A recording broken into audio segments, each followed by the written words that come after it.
Тәуелсіздікке қол жеткізуде, оны баян етуде оңай емес. Арманда кеткен арыстардың асыл мұратына біз 1000 жылдықтар тоғысында қол жеткіздік.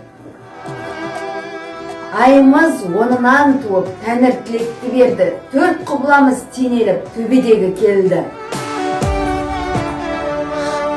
Алаштың айбына асып, күн сөнгенше азап болды.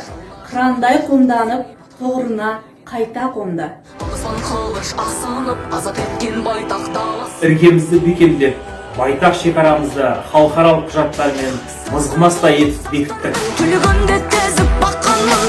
Біз тәуелсіздікпен бірге тілімізді түлеттік, тілімізді өркендеттік, тамырымызды жалғап, салт дәстүрімізді жаңғырттық.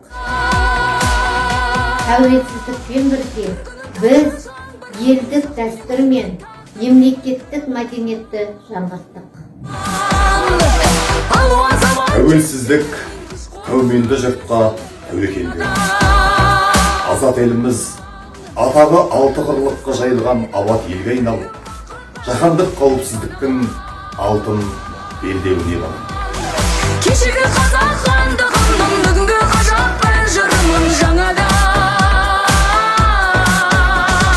Осылайша төрткүл дүниені аттиярымен дүбірлеткен даңқты бабалардың мәңгілік ел мұратын қайта салды.